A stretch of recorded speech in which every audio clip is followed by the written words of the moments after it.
What's going on, guys? Larry Brown here at the Exarban Village location of Rexius Nutrition. Want to drop a little bit of a follow-up video for you guys. When I did the video a couple of days ago about going into the gym with a map, having a program, I gave some recommendations about programs that could help some people going into the gym for the first time, or they haven't been in a gym in a while and they need to relearn their body and wake up some old dormant muscle cells, navigate it a little bit better. But I thought, do people understand that there's really no difference in programs for beginners, intermediates, or advanced? And you're probably asking yourself, well, either Larry, you're wrong, or you don't know what you're talking about, or tell me more. So I'm going to tell you more because I kind of do know what I'm talking about. A lot of programs that are released, you have to understand that programs are not dyed in wool correct. All right. Now, if you go to a coach, you're working with somebody, and this is what he writes you out something, or she writes you out something, then that's catered to you. You're paying somebody for a service. You're paying somebody to help you navigate yourself to where you want your body to go. However, programs that are purchased off the internet, programs that you may get from a buddy or something like that, those are roadmaps, but guess what? They're all scalable. And what do I mean by scalable? You can bring the volume up, you can bring the volume down based on your needs for that particular day. For example, I follow programs written by somebody else. What the program calls for that day, I may not do all of it. I may do a fraction of it, or I just may get bored with it and I might just tweak it a little bit. But that comes from being inside of the gym for years. If you're a beginner and you have that roadmap, then I suggest, just suggestion, that you stay with that program until the wheels fall off.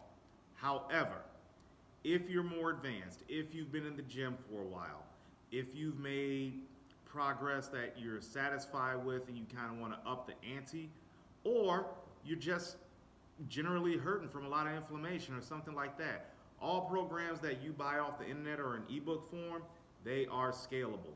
So don't be afraid to say, I'm mixing this exercise out, replacing it with this, replacing it with this. Now, I'm not saying purchase a program and change the whole thing all around. I'm not saying that.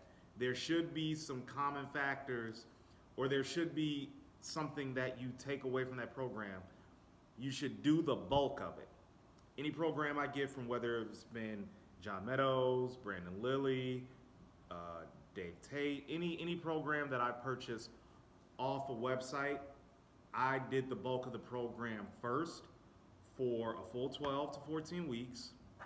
Then I will follow it with a break, or a deload as it's commonly known, and then I would ramp it back up, but I would change something within that program as the weeks progress.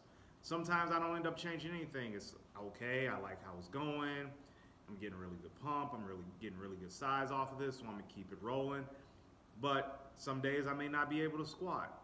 If there's a rack deadlift in there, some days my body just doesn't feel like deadlifting. It doesn't feel like handling that heavy load.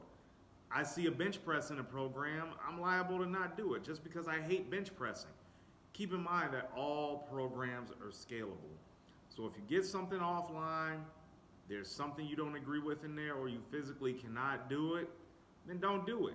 There's a lot of exercises out here that you can do that can replace the exercise that's been advised in a program, and you can do it and hit the same body part, probably sometimes in a more intense fashion, because you're not overstressing your joints, you're not beating your nervous system to hell or anything like that. So that's just my take on what you should do if you have a program. So knock yourself out. Either take my advice or don't. I don't know. But my recommendation, if you buy a program off the internet, or if you buy a program in ebook form, scale it down. But if you're working with a coach, go ahead, keep doing what they're recommending. But in short answer, no. There's really no difference between a beginner, advanced, or intermediate program, because really All those programs are rooted in the basics. When you get to the advanced level, there should be a certain knowledge base already there and certain technique proficiency as far as exercises go, and the volume may change and maybe a few nuances, but overall the bulk of the program can be done by a beginner. Just some things may need to be changed. Same for the intermediate. So again, that's just my take. So hopefully you learned something. Hopefully I provided you a little bit of value today, and we'll keep rocking and rolling. All right, thanks guys.